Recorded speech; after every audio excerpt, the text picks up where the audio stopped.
She stood at his door at midnight, her voice trembling, but her eyes filled with desperation. "If I don't have a baby, I'll lose everything." Maddox Thompson had buried his wife 3 years ago.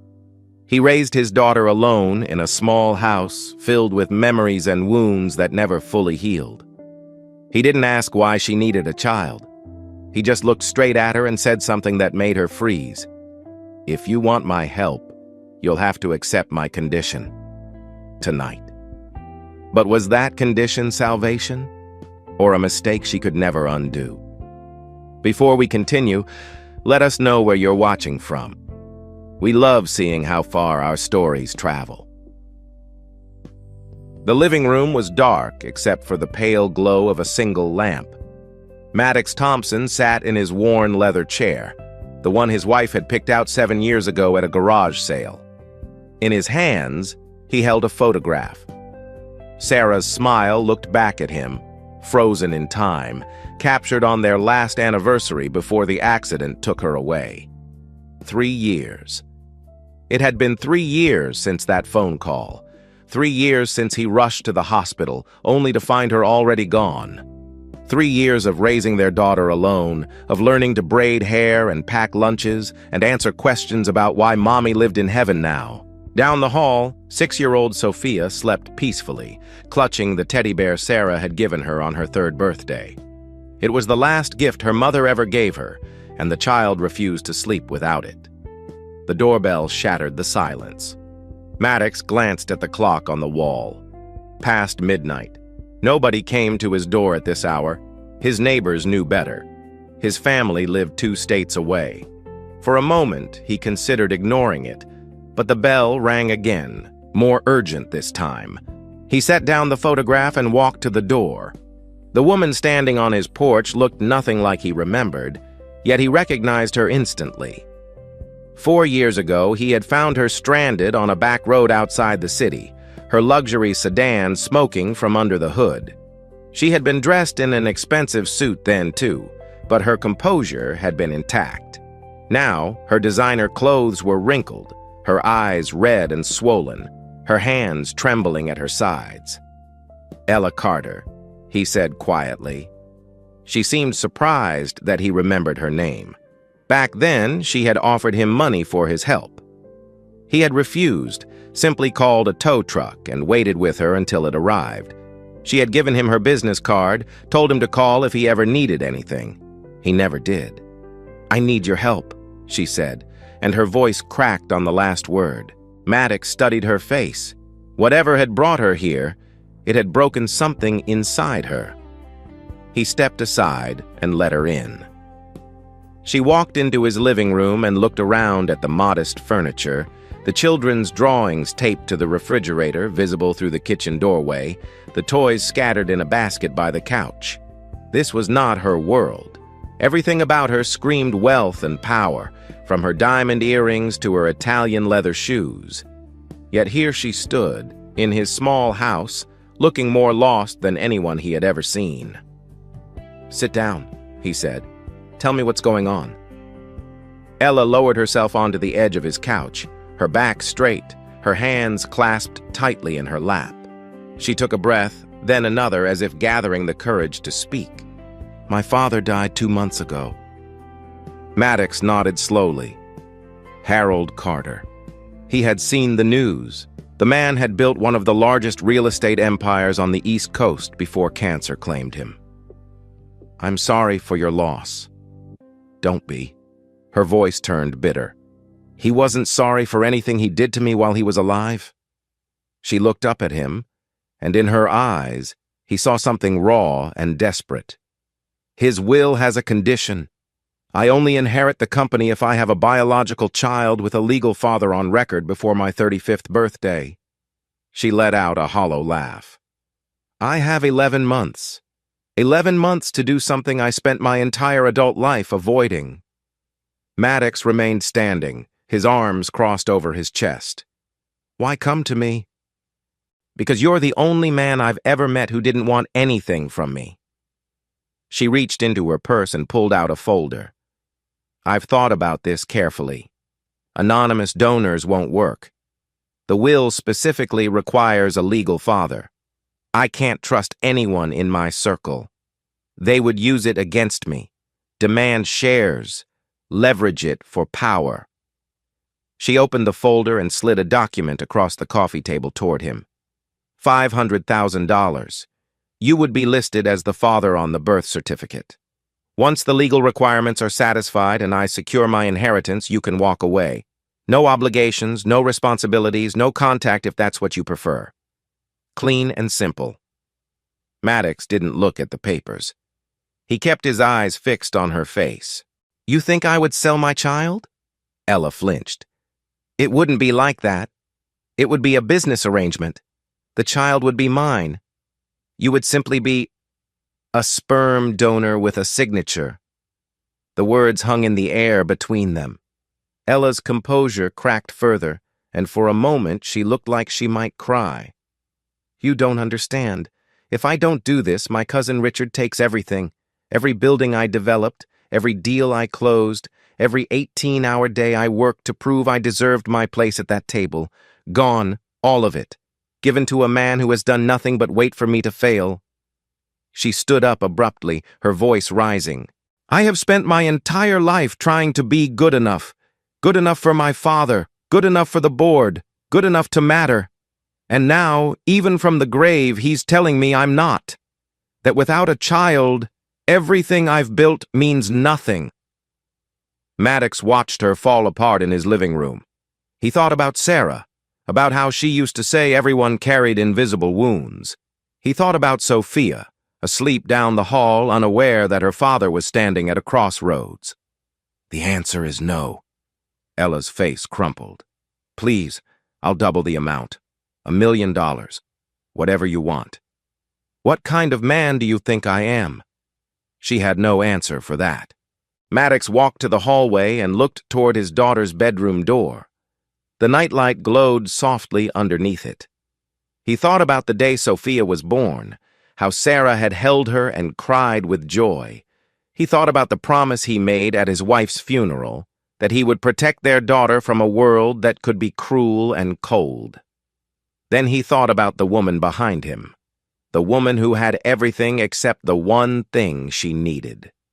The woman who had come to him because 4 years ago he had shown her simple kindness without asking for anything in return. He turned back to face her. I won't give you a child like it's a transaction. Ella's shoulders sagged in defeat. She reached for the folder, ready to leave. But, Maddox continued, and she froze, if you really want my help, you'll have to accept my condition. Tonight. Hope flickered in her eyes, mixed with fear. What condition? You move in here. You live in this house with me and my daughter. You learn what it means to be part of a family, a real family, not some arrangement on paper. He held her gaze. I won't bring a child into this world just to have its mother disappear. My daughter already lost her mother. I won't let another child be born into something worse. Ella stared at him as if he had spoken in a foreign language. You want me to live here? In this house? For 3 months. After that, if you still want to have a child with me, we'll talk. But not before. And not for money. I don't understand. What do you get out of this? Maddox picked up the photograph of Sarah from the side table. He looked at it for a long moment before answering. My wife believed that everyone deserves a chance to know what love feels like. Real love. The kind that doesn't come with conditions or contracts. He set the photo down gently. Maybe I'm a fool, but I'd rather be a fool than a man who sells his future child to a stranger. Ella stood in the middle of his living room, caught between the life she knew and something completely unknown. Every instinct told her to walk away, to find another solution, any other solution. But there was no other solution. She had spent weeks searching, planning, calculating. Every path led to a dead end. Every man she considered came with strings attached. Except this one.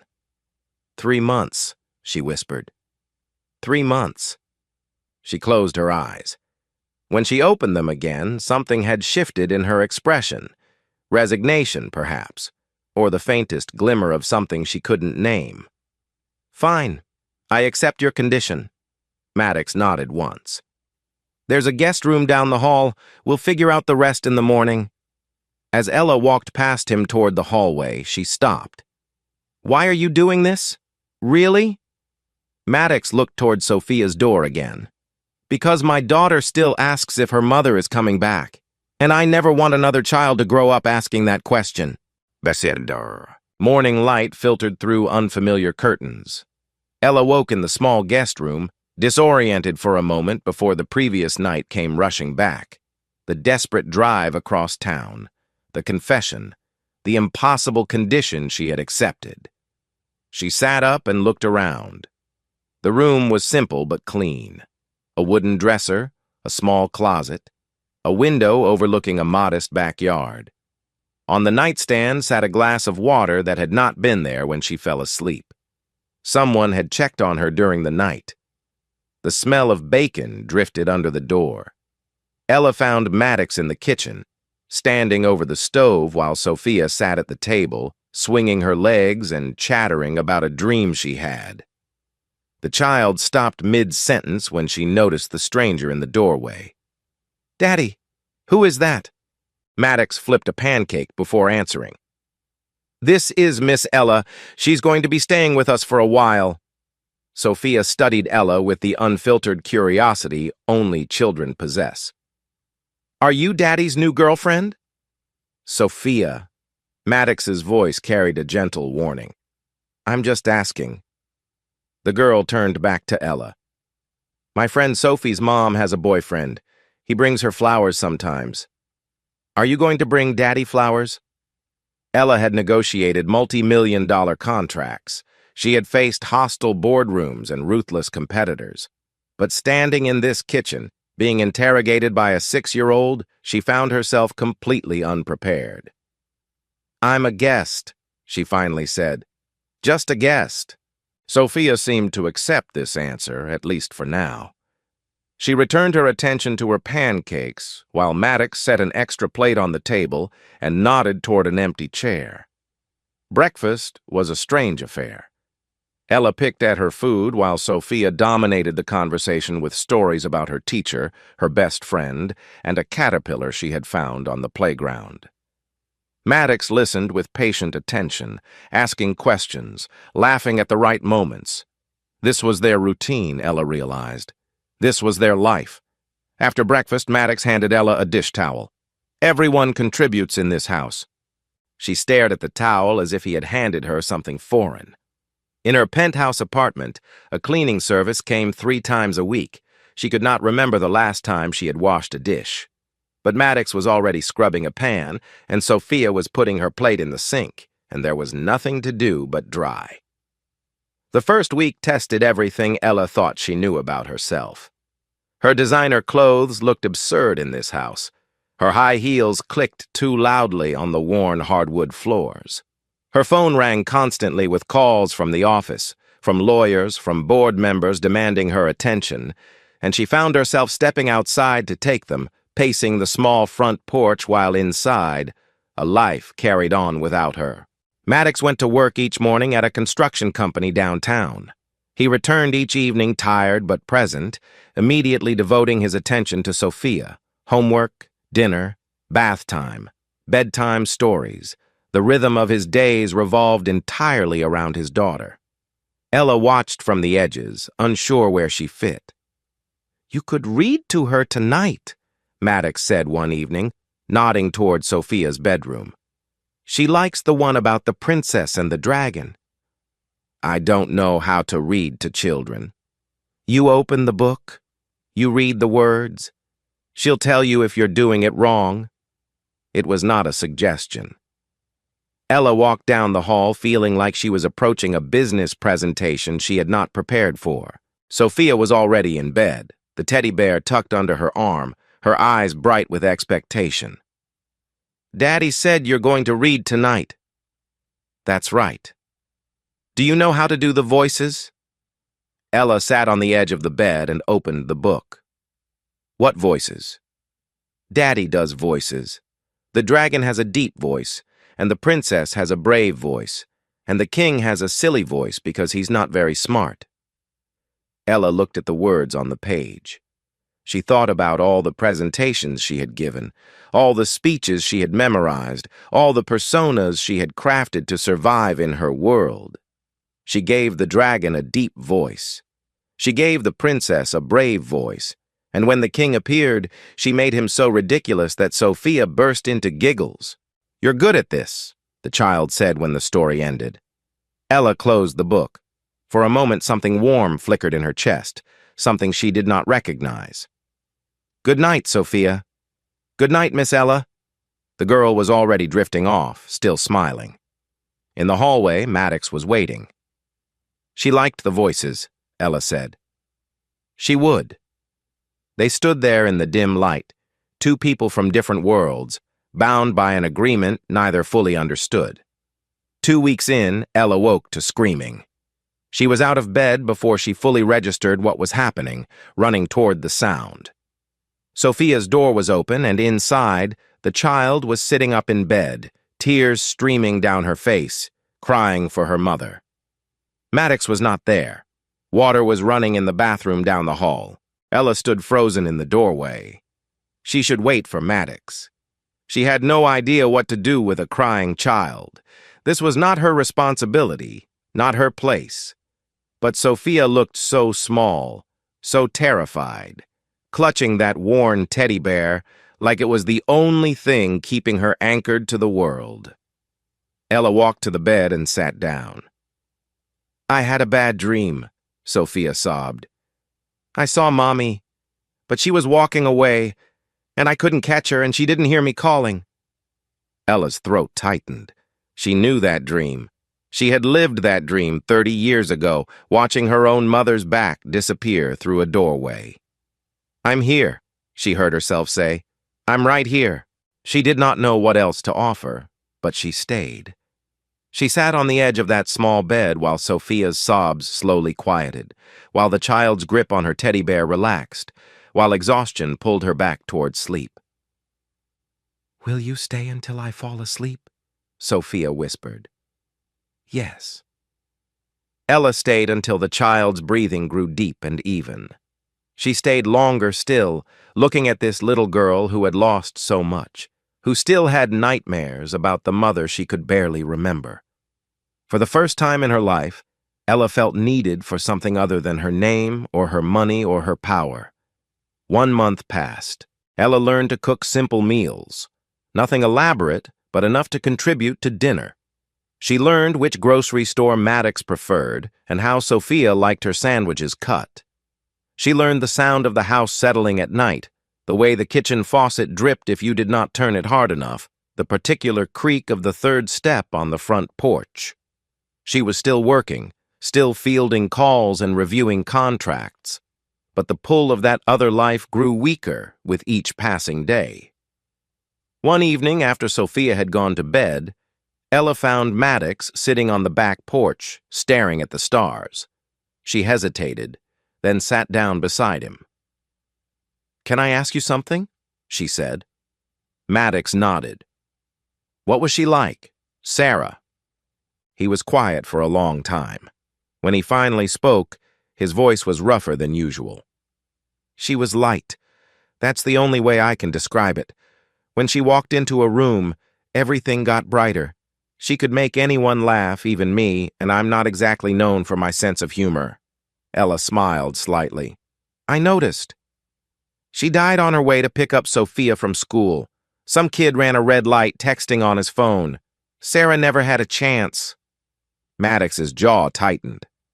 "I was working overtime that day, trying to finish a project. I should have been the one to pick Sophia up. If I had just left on time." "That wasn't your fault."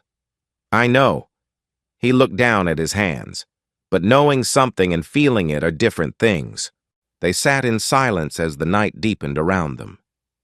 Ella thought about her own guilt, her own grief, the wound her mother had left when she walked away. "My mother left when I was 7, she said quietly. "Just packed a bag one morning and walked out the door. My father never explained why.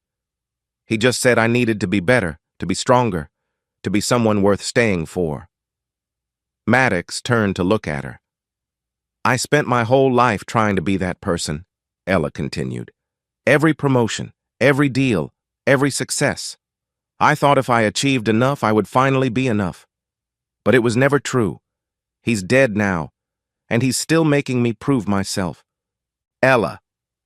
Maddox said her name gently, the first time without the distance he usually maintained. It wasn't your fault either. Children don't make their parents leave. She felt tears burn behind her eyes. No one had ever said that to her. Not once in 30 years. The second month brought storms. Ella's phone rang incessantly now. Richard had been busy. He had hired investigators, called in favors, spread rumors through the board about the CEO living in scandal with an unknown man. Her lawyers sent increasingly urgent messages. The situation was deteriorating. She started leaving early, coming home late, dinners were missed, bedtime stories became sporadic, the fragile rhythm she had built began to fracture. Miss Ella doesn't like being here anymore, does she, Daddy? Sophia asked one night when Ella was not home yet. Maddox had no answer that would not be a lie. When Ella finally walked through the door that evening, exhausted and tense, she found Maddox waiting in the living room. Sophia was already asleep. "We need to talk," he said. "It's been a long day, Maddox. Can it wait?" "No." She set down her bag, sensing the confrontation coming. "You're turning this into a hotel," Maddox said. "You come, you go. You treat this place like a temporary stop on your way somewhere more important. I'm trying to save everything I've worked for. You know what's at stake." "I know what you think is at stake. But what about what's happening here? Sophia asked me tonight if you were leaving. She's gotten attached to you, Ella, and now she's scared you're going to disappear like her mother did." The words hit her harder than she expected. "I never asked her to get attached to me. That's how it works with children. They don't ask permission. They just love." Ella's defenses crumbled. She sank onto the couch, her head in her hands. "I don't know how to do this. Any of it. I wasn't built for this kind of life." Maddox sat down across from her. "Maybe that's the problem. You keep thinking you have to be built for something. Maybe you just have to be present for it." Later that night, Ella sat alone in her room, tears falling silently. A soft knock came at her door. Sophia stood in the hallway holding a piece of paper. "I made this for you," the child said, "so you won't be sad." Ella took the drawing, 3 figures holding hands, rendered in crayon. A tall man, a small girl with pigtails, and a woman with long hair and a red dress. "That's us," Sophia explained. "That's our family." Ella could not speak. She pulled the child into a hug, holding on like she was afraid to let go. The call came on a Friday morning. Richard had convened an emergency board meeting. He had presented evidence of her living arrangement, framing it as instability, as scandal, as proof that she was unfit to lead the company her father had built. The board had given her 3 weeks to demonstrate that her relationship was legitimate and stable, or they would vote to remove her as CEO immediately, bypassing the inheritance deadline entirely. Ella drove home in a daze. By the time she walked through the door, she had made a decision. Maddox was in the kitchen when she found him. "Marry me," she said. He turned, confused. "What?" "On paper. Just legally. It would solve everything. The board would back off, Richard would lose his leverage, and I could—" She was talking too fast, the words tumbling out. "I'll pay you double what I originally offered, $1 million. You wouldn't have to do anything, just sign the papers and—" "Stop!" The single word cut through her spiral. "Listen to yourself." Maddox's voice was cold in a way she had never heard. "After everything, after 2 months of living here, of being part of this family, you still think money can buy your way out. That's not what That's exactly what you mean. You're standing in my kitchen, offering to pay me to marry you, like I'm a contractor you can hire for a job. I'm desperate, Maddox. I don't know what else to do. Then figure it out without using me and my daughter as props in your business strategy. He stepped back from her, creating distance. I thought you were different. I thought you were starting to understand. But you're still the same woman who showed up at my door trying to buy a baby. The words felt like a slap. Something defensive rose up in Ella, something sharp and wounded. What do you want from me? To give up everything I've worked for? To become some kind of housewife playing pretend in your little world? Her voice shook. I wasn't born into this life, Maddox. I don't belong here. I never did. Maddox's expression went flat. Then maybe you should go back to the life you do belong to. Ella stood there, chest heaving, tears threatening to spill. She wanted to take the words back. She wanted to explain that she did not mean them, that she was scared and cornered and lashing out at the only person who had shown her kindness. But pride had always been her armor, and she could not make herself remove it. She grabbed her bag and walked toward the door. Ella! Maddox's voice stopped her. She turned, hoping he would ask her to stay. Sophia will ask where you went, he said quietly. What should I tell her? Ella had no answer. She opened the door and walked out into the night. Behind her, she heard small footsteps running down the hall. Daddy? Sophia's voice was confused, frightened. Where is Miss Ella going? Is she coming back? Maddox watched the tail lights disappear around the corner. His daughter tugged at his sleeve, waiting for an answer he could not give. I don't know, baby, he finally said. I don't know. The penthouse had never felt so empty. Ella stood in the center of her living room, surrounded by expensive furniture and contemporary art and floor-to-ceiling windows that overlooked the city skyline. Everything was exactly as she had left it 2 months ago. The cleaning service had maintained it perfectly. Not a speck of dust, not a cushion out of place. It felt like a museum, a monument to a life she no longer recognized as her own. She dropped her bag on the pristine white couch and walked to the window. The city glittered below, indifferent to her pain. Somewhere out there, Richard was probably celebrating. The board meeting was in less than 3 weeks. Without proof of a stable relationship, without a marriage certificate or a pregnancy, she would lose everything. But standing here, in the cold silence of her perfect apartment, Ella could not bring herself to care. She reached into her bag and pulled out the only thing she had taken from Maddox's house. The drawing. 3 figures holding hands. A family Sophia had imagined into existence with crayons and hope.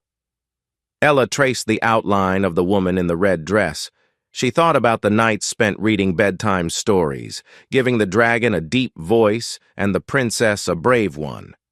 She thought about sitting on the edge of a small bed while a frightened child held her hand in the darkness. She thought about the back porch and the stars, and the first time anyone had told her that her mother leaving was not her fault. For 30 years, she had been running toward success, toward validation, toward some imaginary finish line where her father would finally say she was enough. But Harold Carter was dead, and the finish line had never existed, and she had spent her entire life chasing a ghost. The tears came then, quiet and unstoppable. She cried for the little girl who had watched her mother walk away. She cried for the woman who had built an empire on a foundation of pain. She cried for the family she had found and destroyed in the same breath. When the tears finally stopped, something had shifted inside her. The weight she had carried for so long felt different now. Not lighter, but clearer. She understood, finally, what it had been pressing her toward. The next morning, Ella walked into her lawyer's office. David Morrison had represented the Carter family for 20 years. He had handled her father's estate, drafted the will that now hung over her head, and spent the last 2 months trying to help her find a way to satisfy its impossible conditions. He looked up from his desk as she entered, surprise evident on his face. Ella, I wasn't expecting you. Has something changed with the board situation? She sat down across from him and placed a folder on his desk. I want you to draw up papers relinquishing my claim to the inheritance.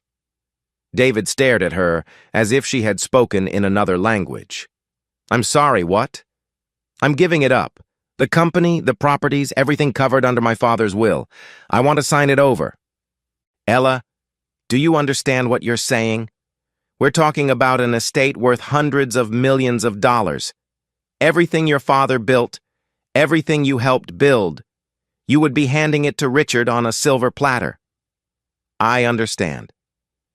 Then help me understand why. Ella looked out the window at the city below, the same view she had seen from her penthouse, but different somehow, smaller. My father spent his whole life building something, and when he died, he used that something to control me one last time, to tell me that without a child, without a family on his terms, I was worthless. She turned back to David. I spent 2 months living in a small house with a man and his daughter. I learned to cook. I read bedtime stories. I held a little girl while she cried for her mother. Her voice softened, and I realized that the life I was so desperate to hold on to was never really mine. It was my father's life, his vision, his legacy, his definition of success. I was just the vessel he expected to carry it forward. David leaned back in his chair, studying her with the careful attention of a man who had seen many things in his long career. And what will you do instead? Ella smiled, and it felt genuine in a way she had not experienced in years. I don't know yet, but for the first time, it will be my choice. 3 days later, Ella drove back to the small house on the quiet street. She had not called ahead. She did not know what she would say or if Maddox would even let her through the door, but she knew she had to try. Not for the company, not for the inheritance, not for any condition or contract, just because it was the only thing that felt true. Maddox opened the door and found her standing on his porch. She wore jeans and a simple blouse, clothes she had bought at a regular store for the first time in years. Her hair was pulled back in a ponytail. She looked younger somehow, or maybe just less burdened. Ella. His voice was guarded, careful. I'm not here to ask you to save the company, she said quickly, before he could close the door. I signed the papers 3 days ago. I gave up the inheritance, all of it. Maddox's expression shifted from guarded to confused. Why would you do that? Because you were right. About everything. She took a breath, steadying herself. I came to you 2 months ago because I needed something. A baby, a signature, a solution to a problem. I treated you like a means to an end, and when things got hard, I tried to do it again. She stepped closer, her eyes holding his. But somewhere in the middle of all that, something changed. I stopped thinking about what I needed and started thinking about what I wanted. And what I want is to be here. With you and Sophia. Not because of a deadline or a will or a business arrangement. Just because this is where I feel like myself for the first time in my life. Maddox did not respond immediately. He looked at her for a long moment, and she could see the war playing out behind his eyes. The fear of being hurt again. The memory of watching her walk away. The hope he was afraid to feel. I pushed you away, he finally said. That night, when you offered the marriage arrangement, I knew you were desperate and scared, and instead of helping you, I shut you out. I've been doing that for 3 years, pushing people away before they can leave me, just like Sarah did. He shook his head slowly. It wasn't fair to you, and it wasn't fair to Sophia, who spent the last 3 days asking when you were coming back. Ella's heart clenched. What did you tell her? I told her the truth, that grown-ups make mistakes, and sometimes they need time to figure out how to fix them. They stood there on the porch, 2 people who had hurt each other, who had found each other, who were still learning what any of it meant. I have one more condition, Maddox said. Ella braced herself. Don't stay because you have nowhere else to go. Don't stay because you gave up the company and this is what's left. Stay because you want this life, this house, this family, all the messy, ordinary, difficult parts of it. His voice was thick with emotion. Can you do that? Ella felt tears sliding down her cheeks, but she was smiling. I don't know if I'll be good at it, she admitted. I've never had a real family. I don't know how to be a mother or a partner or any of the things you need me to be. Maddox reached out and took her hand. Neither do I. Sarah and I were figuring it out together when she died. I've been figuring it out alone ever since. He squeezed her fingers gently. Maybe we can figure it out together. The front door burst open and Sophia came running out. Miss Ella! The child launched herself at Ella's legs, hugging her fiercely. You came back! I knew you would come back! Daddy said grown-ups make mistakes, but you were going to fix it! Ella knelt down and wrapped her arms around the little girl, holding her tight. I'm sorry I left, she whispered. I won't do it again. Sophia pulled back and looked at her with serious eyes. Promise? I promise. 1 year later, the small house looked almost the same. The same worn furniture, the same children's drawings on the refrigerator, the same creak in the third step of the porch. But there was more laughter now, more noise, more life filling the spaces that had once been so quiet.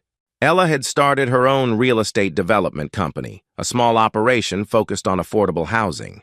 It would never make her a billionaire, but she had built it with her own hands, on her own terms, and that meant more than any inheritance ever could. Maddox still worked as an engineer, but he no longer took overtime shifts. He came home every evening at the same time, and the three of them ate dinner together at the small kitchen table. Sophia had stopped calling her Miss Ella months ago. Now she used a different name, one she had chosen herself. Mommy Evie, come look! Ella walked out to the back porch where Sophia sat with her crayons and paper, creating another masterpiece. Maddox was already there, sitting in his usual chair, watching their daughter with quiet contentment. What did you draw, sweetheart? Sophia held up the paper proudly. 4 figures this time, standing in front of a house. Maddox with his broad shoulders, Sophia with her pigtails, Ella in her red dress, and between them a very small figure with a round belly and stick arms. That's the baby, Sophia announced. When is the baby coming? Ella and Maddox exchanged a look. The question hung in the air, full of possibility. When we're ready, Ella said carefully. Maddox took her hand and pulled her down to sit beside him on the porch swing. Maybe, he said softly, so only she could hear. We're already ready. Ella leaned into him, looking out at the backyard where Sophia had returned to her drawing, adding flowers and a son and a dog they did not have yet but would probably get someday. This was not the life she had planned. It was not the life her father had designed for her. It was smaller, simpler, and infinitely more precious than anything she could have imagined. Yeah, she whispered back. Maybe we are.